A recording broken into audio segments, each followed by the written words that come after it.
know that it closed in 1828, so he died just a few years after being here, and he's buried here. Yeah. And so, and there are maybe a few more here of, I think maybe an infant may be here, but the others we know more than likely came from the fort.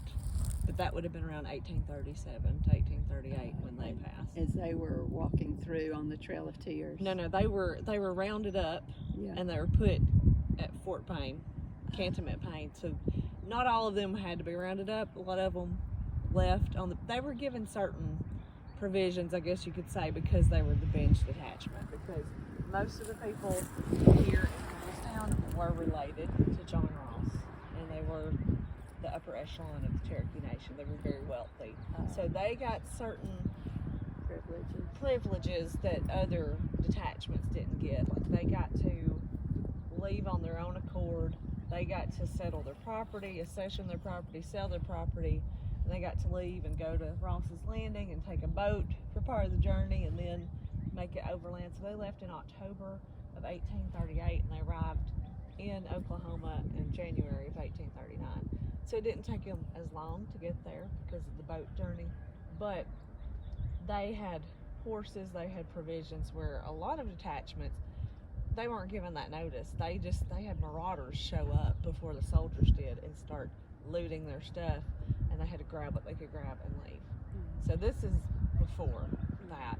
But the Cherokee who were buried here that are unmarked, they were in Cantonment Payne before the bench detachment left. So they were part of the roundup and the removal. But yeah, and now there are Larimores buried here. V.C. Larimore and his family, his wife, I know, they're buried here. They were early settlers in the area, so it was kind of the first official cemetery, you know. Community cemetery. Yeah, and so that was, you know, between 1834, 1836, you know, until the removal. But nobody was buried here after 1838.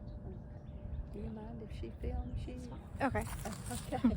I didn't know if you were filming her that time or not. Just, Yeah. Do you want the sign? yes, where's the sign? This is the official NCS sign.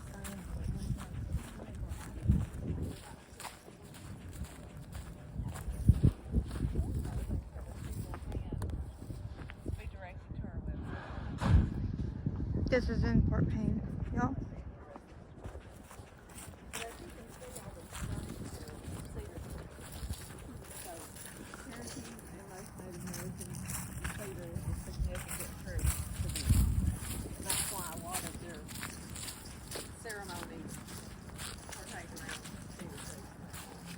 And a lot of they buried their dead in Cedar Grove.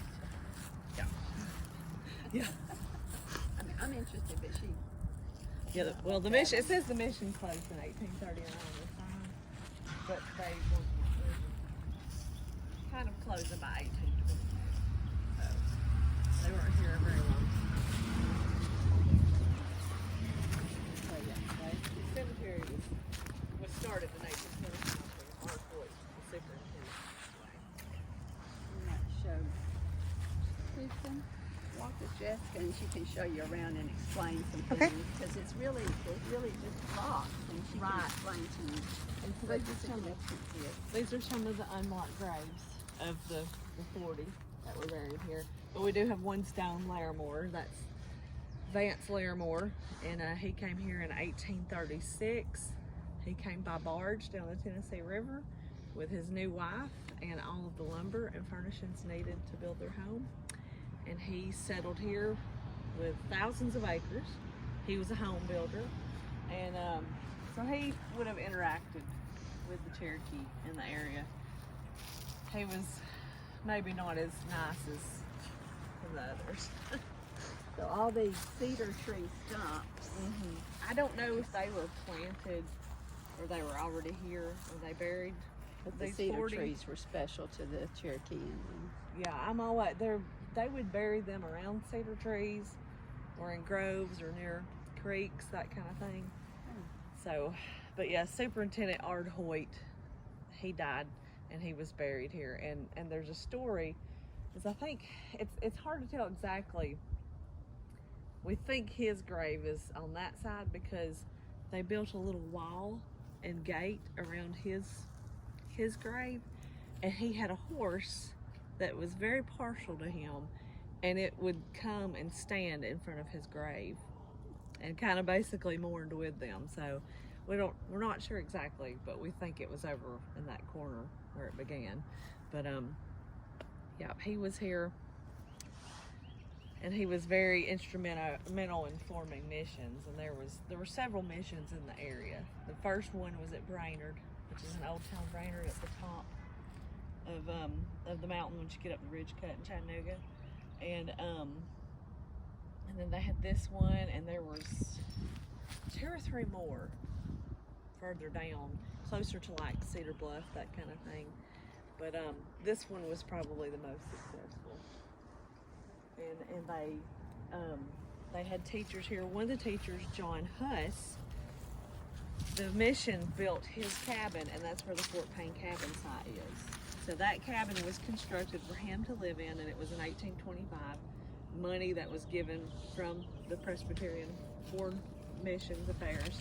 And he lived there until, I'd say, about 1835. And his property was accessioned by the military, so he sold it to the military, and that is where they put Cantonment Payne, Fort Payne. And the cabin's no longer there, but the chimney is still there. We have it outlined. But John Huss was a teacher at the mission, and he was also a preacher. And the reason why they really liked him was he was fluent in Cherokee. So he was a Cherokee, but he taught in Cherokee at the mission, and he preached in Cherokee. And he was responsible for bringing in more Cherokee into the fold. He converted a lot of Cherokee because he would preach only in Cherokee. So he was a very impressive man, and he actually left early and went out to Oklahoma to help secure land for the people that were leaving here. So they, like I said, they were afforded a lot of privileges that a lot of people weren't.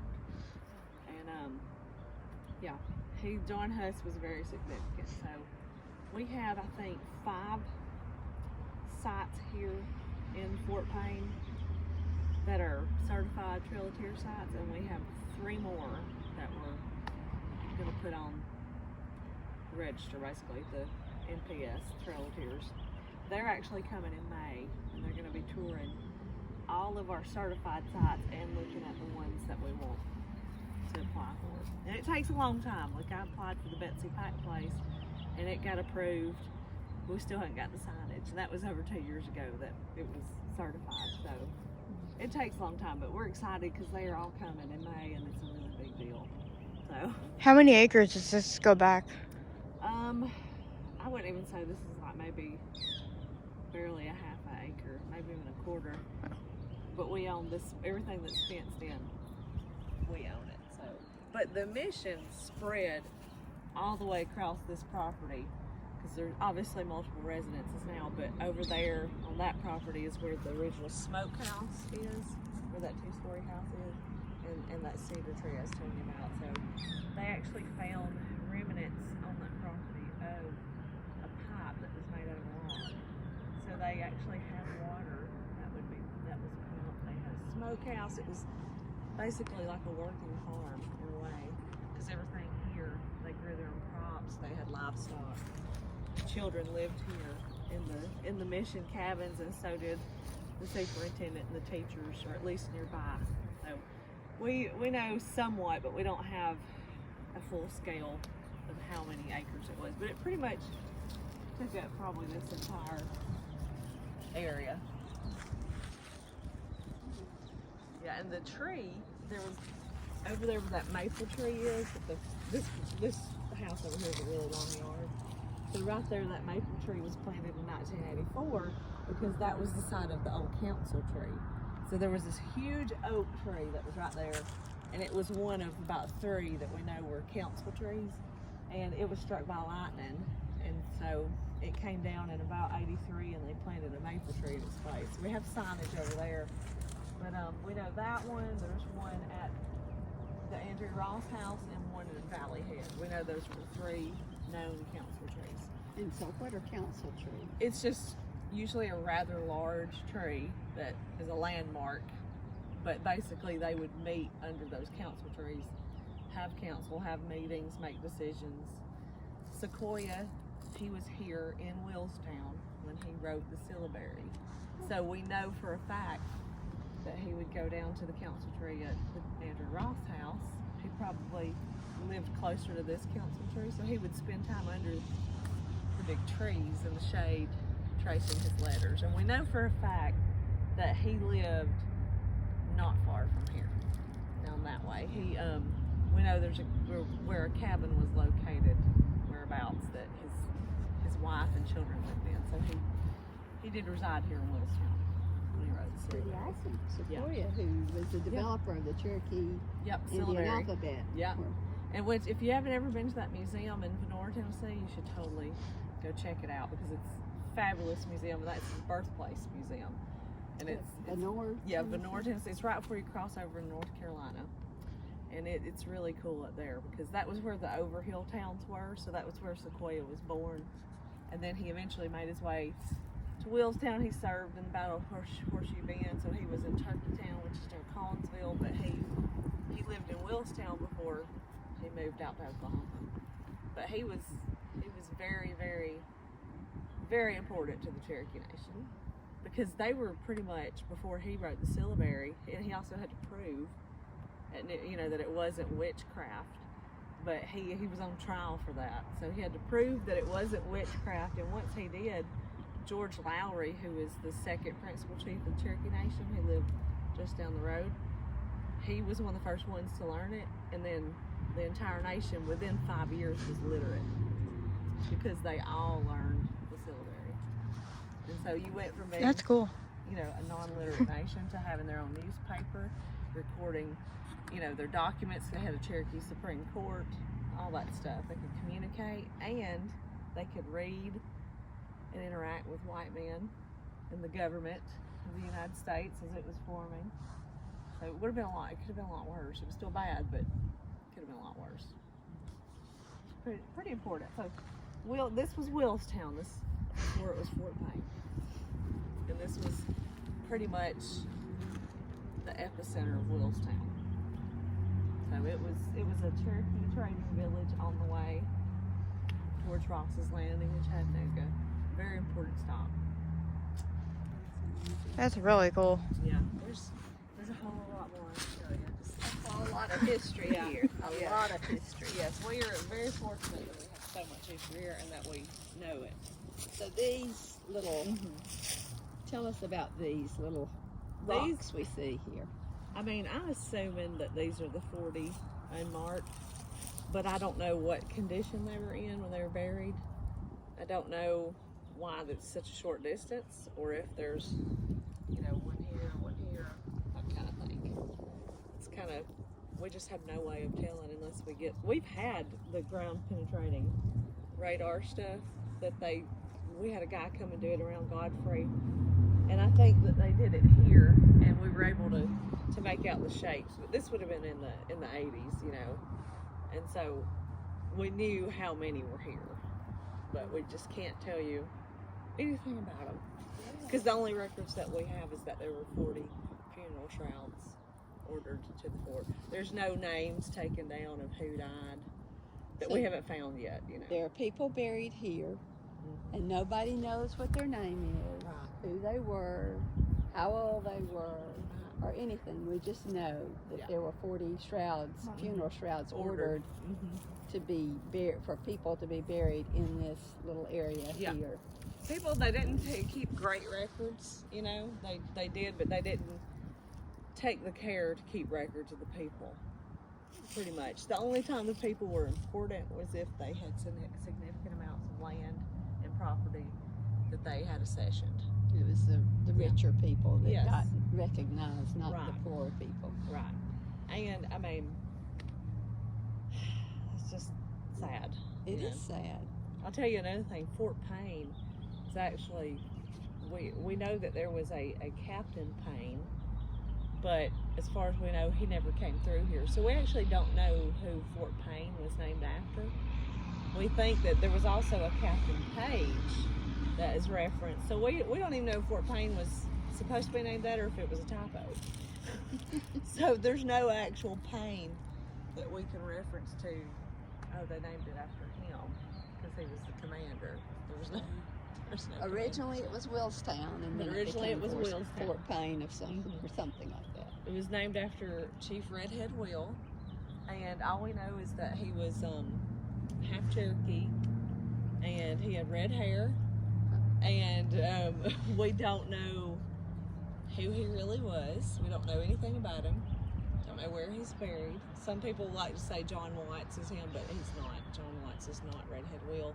We think that he was friends with John Watts, who was a Cherokee chief, late 1700s to the early 1800s. He died in 1808, but he was a warrior chief here. Should have been named Wattstown.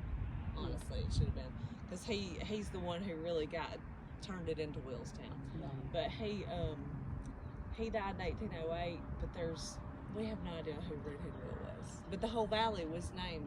This is Little Wills Valley, and just over on Highway 11, that's Big Wills Valley. And it's Big Wills Creek, Willstown. But we don't know anything. Even Will Weber, who went out west, we don't think it's him because the timelines don't add up. He's much younger than Redhead Will would have been. But we do know that the Watts family came from South Carolina, came to the Overhill towns and ended up settling over there. And there was a family that traveled with him, the Emery family. So we think that Will Emery could be Redhead Will. And all of these are Cherokee, Yes. Native Americans. Well, and the thing about like George Lowry and Sequoia and Redhead Will and John Watts, pretty much all the upper echelon Cherokees that were given those special provisions. John Ross, they weren't full-blooded Cherokees. They were either halves or quarters. They were never. I think John Ross was an eighth Cherokee. So they were already part white, and they were well educated. Like John which Ross, afforded them some right. Prominence. Right. Like John Ross, for instance, he was the principal chief of the Cherokee Nation at the time of the removal, but we don't know if he was born here in Willstown, but he basically grew up at Ross's Landing in Chattanooga. And his grandfather, John McDonald, was a Scotsman, and he was a trader. And his daughter married Daniel Ross, who was not Cherokee, but John McDonald's wife was Cherokee. So that's where that comes in. But he wanted all of his grandchildren educated, especially his grandsons. They all went off to school. Before there were mission schools, they went to private schools. And so they were very well educated. And were there to learn the ways of the white man so that they could have a higher standing in society. And a lot of people don't know this, but every prominent Cherokee that lived here, George Lowry, Betsy Pack, John Ross, he was over there in Rossville, but Andrew Ross, his brother, every one of them, even Buffington and Valley Head, they all owned slaves. Every one of them. Actually, Betsy Pack, who was the niece of George Lowry, she moved here around 1821. It would have been after one of the treaties. She was given land grants because her dad, John, George's brother, was a colonel in the army, basically during the Battle of Horseshoe Bend. So she moved from Battle Creek, Tennessee, to Willstown, was able to sell all her property. Her mother, she ran an inn up there called Lowry's Place, but her father and Betsy owned ferries, and that was where the Rosses and the Packs and the Lowrys all made their money because they controlled the roads and the crossings. So like Ross's Landing, they controlled the ferry, and so you had to pay to be on their ferry to get across, and then they had a big general store there, get all your provisions as you made your way. So they had a monopoly. Yeah. And so Betsy was very, very smart with money. And when she moved here to Willstown, she built her an estate. It was called Rose Hill. It's on Old Valley Head Road on the way to Valley Head. She had 135 acres. She had over 1,500 fruit trees in her estate. She had a string of blooded horses. She had her own racetrack. and she owned, at least 17 to 20 slaves who all went with them on the Trail of Tears. So it wasn't just Cherokee. There were enslaved people who, not just African people, but other Indians, other Native Americans, Catawbas, Shawnees, Creek. They all went with them on the trail. And they weren't even recognized until the 70s as Cherokee freedmen. But you will look at the records that we do have, and it will say, about the Bench Detachment, 1,200 people, fine horses, 17 of those people, or 117 of those people were enslaved. So they were very white, so to speak. The Cherokee But Betsy Indians. Pack, she kind of impresses me in a way, because at the time of the removal, and I've talked with people that know, that are up in the Cherokee Nation and the National Park Service, and she pretty much, without a doubt, was the wealthiest woman in the Cherokee Nation at the time of the removal. So all these people that picked up and moved to Oklahoma that were in the Bench Detachment, they already had land waiting for them out there, and all they did was build other estates, reestablish what they had here. So it wasn't as hard for them as it was normal Cherokee people who were not given the choice, who didn't have the property, and who were just had to leave. So Had to walk the whole trail. yeah, a lot of them had to walk, a lot of them died. We really honestly don't know how many died on the Trail of Tears, because they didn't keep records, and they would stop and bury them on the way. If there was a woman who was pregnant and she went in labor, she stopped, had the baby, kept walking. A lot of them were succumbed to illness, to disease, to the elements.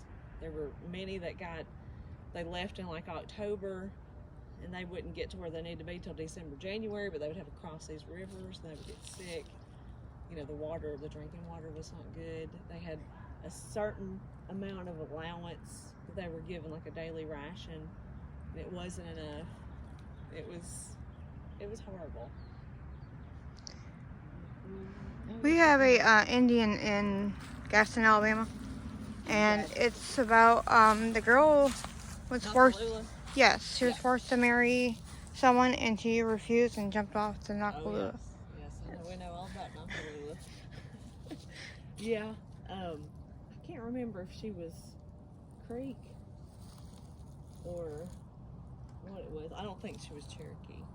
Not sure. I know there was two different tribes.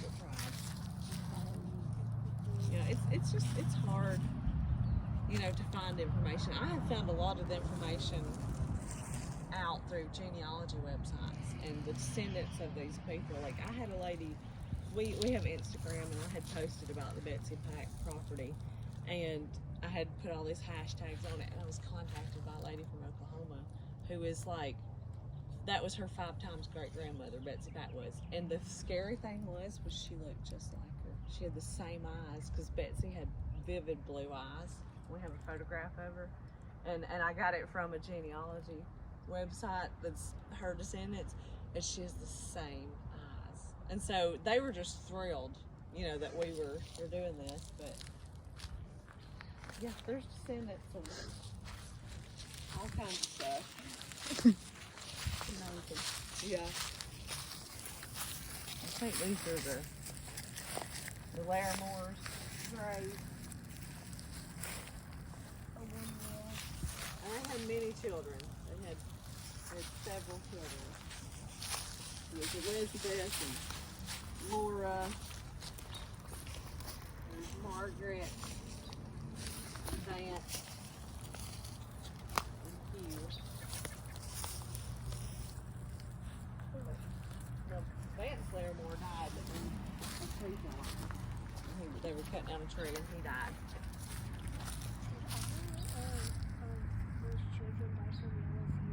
No, I mean, some of them probably were sick and died or stuff, but some of them, pretty sure, some of them were not. Yeah. And so, Pretty sure the high mortality rate. Yeah. Children back in those Yes. days, but they didn't do immunization. didn't have penicillin. Antibiotics. Now that one I know has something hard to order.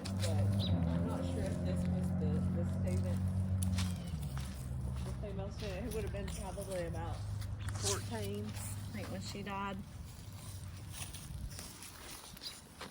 It's hard to tell where it's carved. Yes. It's all worn off. Because you can just barely see. I need to do some rubbing out here. But we think that ours could have been either over here or that corner. It may be where the rock is, but that wooden rock a little bit. But there was a little rock wall that was closed too. Way before we got it. So we keep it maintained and gotta get Kyle up there and make sure he picks up all the limbs. But yeah, it's, and so I have 2 headstones at my office that were broken. So here's the base of one of them. And we've got them, we've just got to mend them. And there's a certain way that you bond them back together. So we've got them at my office, but Whose are they? I cannot remember, but they're 2 young girls. I don't think that they were Larimores though. I'd have to look at them. It's been a while. But yeah, they were all connected to the early settlers or the mission, pretty much, and the fort. But those graves were later on, so I'm pretty sure they were connected to either the Beesons or the Larimores. The Beeson Cemetery, don't be going in over there. The Beeson Cemetery is just down the road, and it we own that one. So that's where John Watts is buried. That we know of. I mean, there's a stone there, but there's a reason why people think he's buried there. So I know that there were some records kept by the Cherokee. There's no inscription. Well, there's no. It was somebody had a stone put there in the 70s, but of course they called him Redhead Will, and I can't remove it, but I have to put signage up say no. John Watts was not Redhead Will, not the person.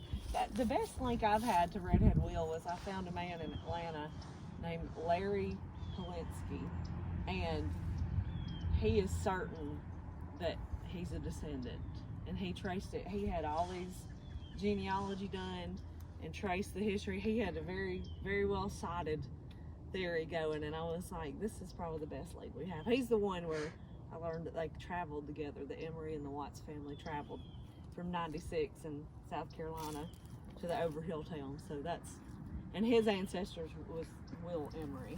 So it's crazy, but it's a very, very sacred spot. I try to respect it and keep it clear and just educate people on the Trail of Tears, because a lot of people don't know the extent of it. There's only, maybe a paragraph or 2 in the history books in school. So, and they don't tell you the atrocities of it. Till she told me, I didn't even know what it was until she told me about it. Yeah. Yeah, it's not a time period that we should be proud of.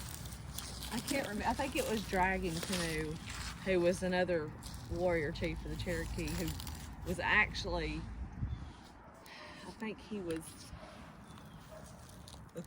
the uncle to John Watts, and he was the one who said, if I'd known what Andrew Jackson was going to do to us, I would have killed him when I had the chance at Horseshoe Bend, because Andrew Jackson was the one in 1830 that enacted the Indian Removal Act.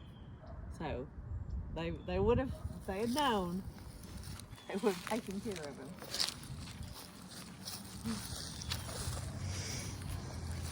Yeah, there's lots of cemeteries in the area.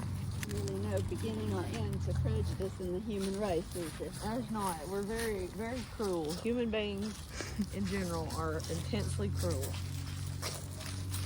No matter what. I mean, that's the sad thing about Anybody that's different.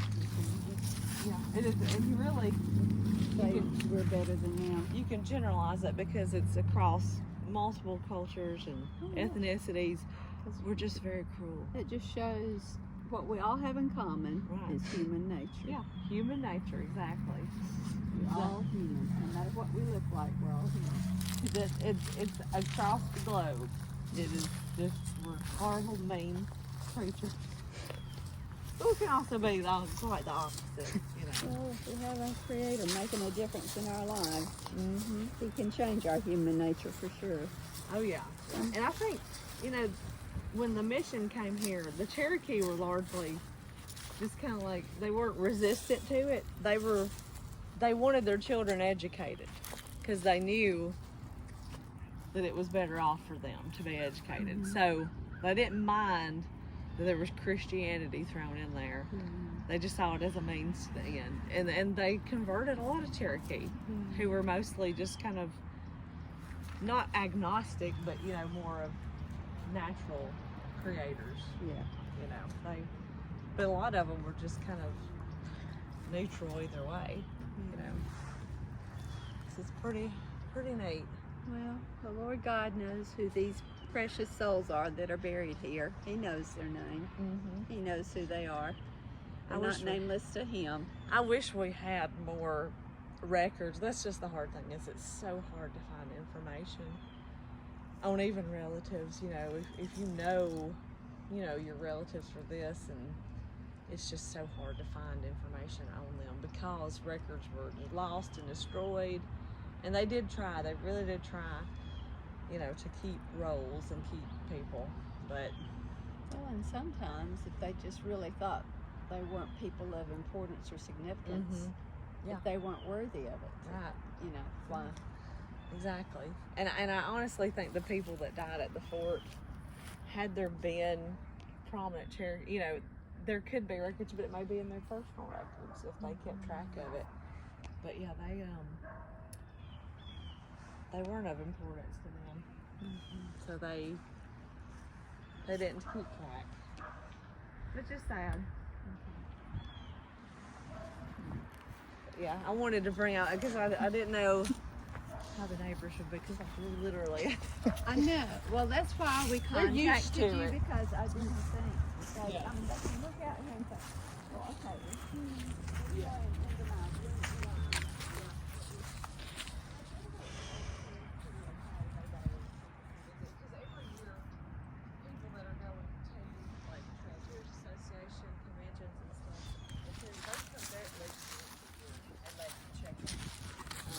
Now the fort site is closed right now because we lost the huge pecan tree in August. So we're still in the process of getting that cleaned up.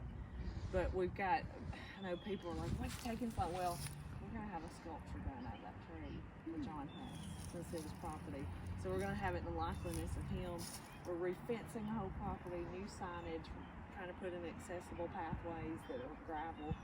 And it takes time getting that in. So that's why it's closed right now. Otherwise I'd take you over there, but it's not safe with that tree. I mean, it's just, you know, it doesn't look as good, but we will.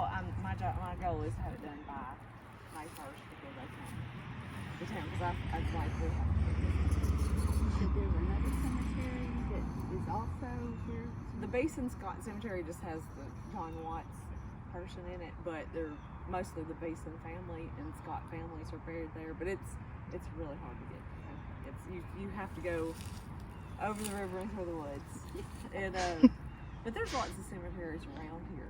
Now there's Glenwood Cemetery, which is the main one in Fort Payne. But if you go down Highway 11, there's a cemetery off the beaten path called Woodlawn, which was the early city cemetery. But we're talking the boom era. We're not talking about, you know, this episode. So, but there's cemeteries everywhere. Oh, yeah. I mean, there's probably at least 100 in this county. Yeah. What other sites or stuff that you like to take us through with the trail? Well, the Andrew Ross House, if you take this road, if you start and you follow it down,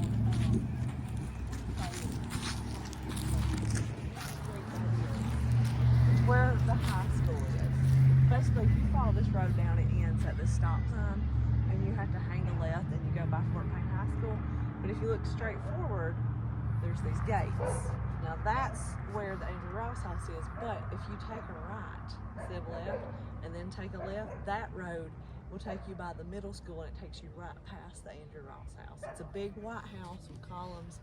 You can't miss it because you'll see it and you'll go around a curve and up a little dip, and then there's a trailer park, and then there's the middle school up on the hill.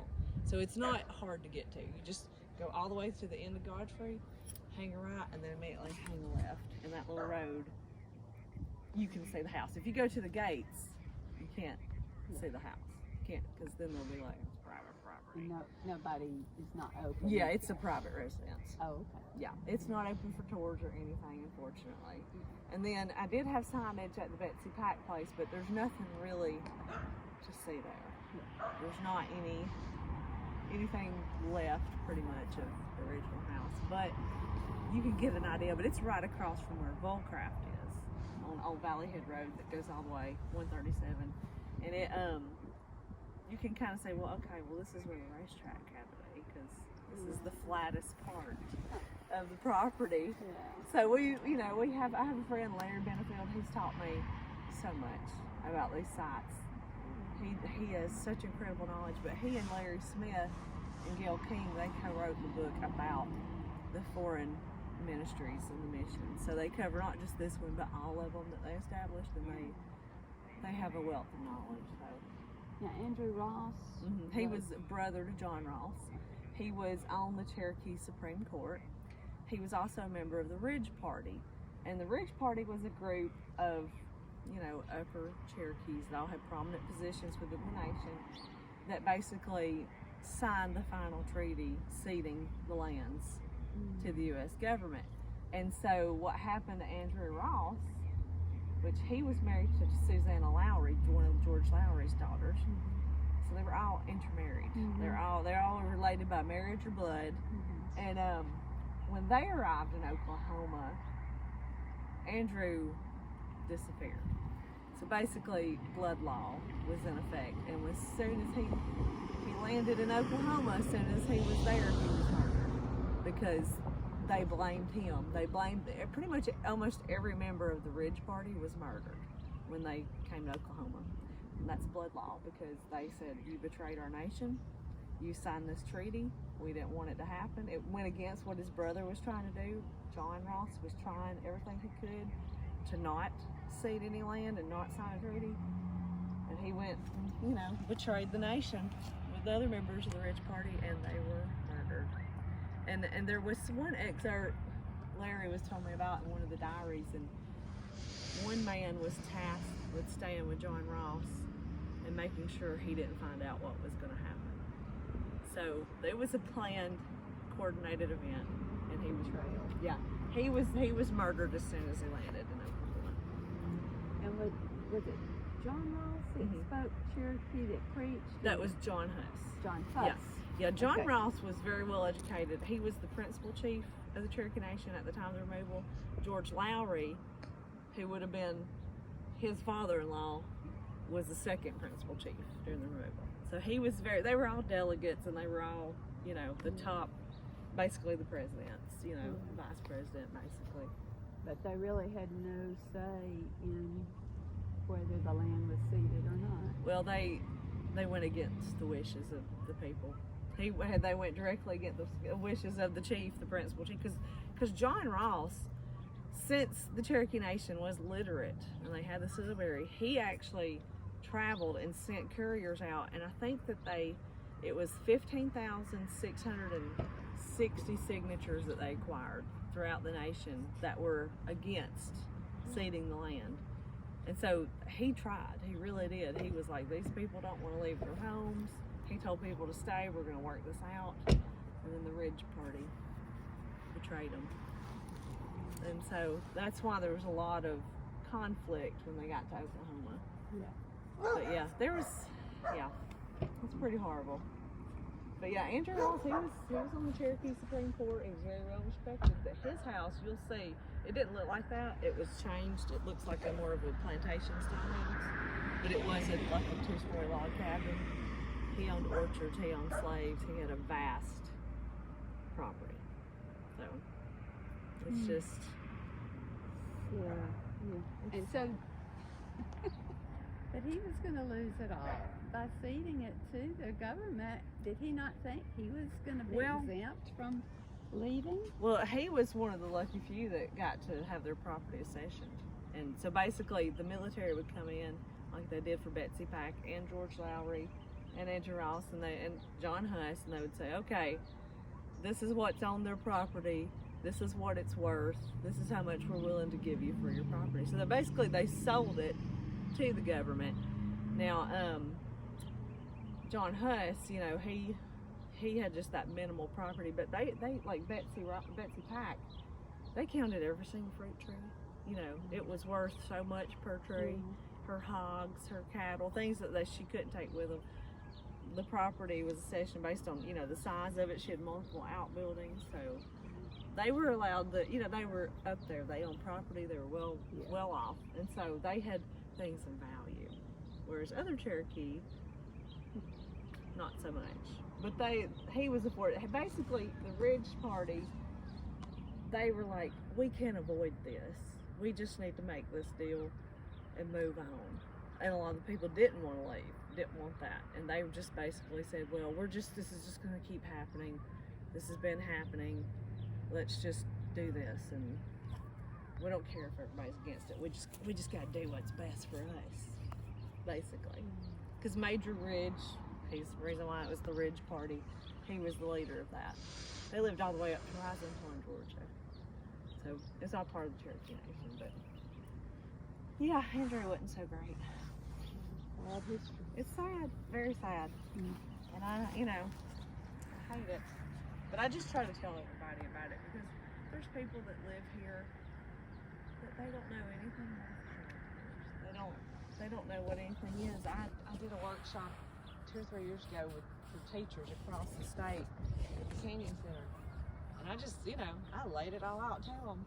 And they were just like, wow. And I told them, a lot of them were from Little Ridge, the new intermediate school. And I said, you can literally stand on the steps of that school and you can say, that's where Andrew Ross lived. That's where George Lowry lived. That's where Betsy Pack lived. And you can make it tangible for these kids.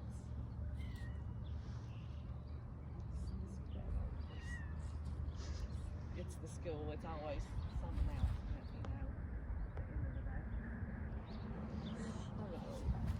Well, Yeah. and you're Jessica Harper Brown. I'm the executive director of Landmarks of DeKalb County. And Landmarks is the organization that takes care of this We're- and all the Trail of Tears sites in West Well, County. we basically are the Historic Preservation Society of the county. So our mission is to preserve the people and the places of DeKalb County, Alabama. So a lot of we own about 9 properties, and this is just one of them. So we don't own like the Andrew Ross house, but we own this one. We own the Fort Payne cabin site. We don't own the Betsy Pack property, but we have good relationships with those that do. So we try to get it certified and get it known and on the maps and Trail of Tears, that kind of thing. Yeah. Thank you so much. You're welcome. What are you doing? Are you want us to pet you? Hello. You're just. Hi, kitty. Hi. Are you Come want to here. come over here and talk to us? Come here. You want to do the interview? Hello. Nobody's petting you, are they? Oh. You're pretty. Hi. You're pretty. Yeah. What are you telling us? Say, I just don't have any love. Yep, I see you. You're a friendly boy. Yeah. You probably smell my kitties, don't you? Oh, got some static built up. Come here. Look at you. Come here. Hi. Oh, you're so friendly. My kitty would be mad at me. It's just tension this whole time. Just talking to us. So talking to us. Say, yeah. Just a talking to us. Oh, you're pretty. I know. You a scratch. You're a pretty boy. You want an interview too? Come here. He's like, let me tell you about what I see over here. You just don't have any clue what all goes on over here. You're I know. please. It's just nobody loves me. So good. Come here, kitty. You just want all the attention. Come over here. So Do you have cute. any other questions for us? No. And if you want to, you can email me. I'm much better at putting You it too. in words. What? sometimes than What? verbally. You? You've been, I've just loved it. I just wish my husband had I been. would just He's take the you one home that and brought me cuddle the you, photos. was. Okay, yeah. We both Hi. have going to cemeteries and Yes. history and stuff like that. And Yeah. then he travels all around with our business. So he just kind of stumbled upon this. Yeah. And he said, okay, I'll take you to this neat cemetery. It's just amazing. I went to the one at Brainerd because I was like, okay, I feel this is my duty to go see this site because it was the next closest one. And all that's left at Brainerd is just an empty lot with graves there, which it was there longer than this one, but none of it was a big one. Like they had multiple outbuildings, and I've seen a drawing of it, but there's nothing but a fenced-in area with graves in it now, like this. Yeah. But it's up there in Old Brainerd, Old Town Brainerd. Yeah. But yeah, and you drive past it if you didn't know, if you didn't see signs. Yeah. Yeah, and I think this one and the one in Brainerd are really probably the only ones that have anything Oh, left thank to see. you. Thank you. I don't know about the ones down there. They didn't last long at all. And so we're lucky to have what we do have. Yeah. Well, thank you so much. You're just in heaven, aren't you? Well, I'll let you know when we get the cabin site done and you're back in the area. Neat. Just come check it out. Definitely by May 4th. That's my goal. Yeah. We're going to have it revamped. So Awesome. it was due for it, and you know, we And just this try to is, keep them up. again, this is a cabin. Yeah, it was where John Huss's cabin was. Yeah, and it was basically where they rounded up Cherokee that weren't on their own volition, Yeah. and basically they were kept there till it was time to leave. Yeah, it was not How did good. John Huss feel about all this? Well, I think he realized that the best thing he could do was accession his property and move west. But he went out with, we think that he and Milo and Lydia Hoyt, because Milo Hoyt was the son of Art Hoyt, and he married Lydia Lowry, one of George's daughters. And they left and went out west before the removal.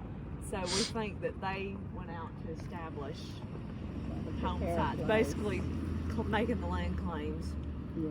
before everybody else could get out there. Because a lot of times, you know, they have the old settlers that went to Arkansas, and then some went to Oklahoma, and then they had this contingent that went out after the removal, during the removal. And a lot of the old settlers out there ran the newer Cherokees that arrived off. Like, I actually have a cousin on my grandmother's side, his name was Fontaine, he was part Cherokee, and he went out there to claim land, and he was run off. He ended up moving to Texas.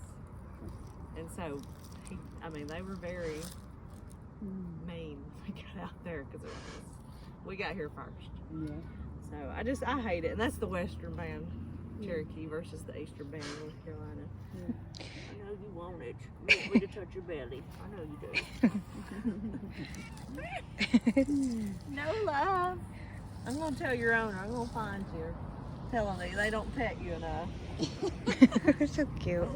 Yeah, will you email me any questions on it for me back then?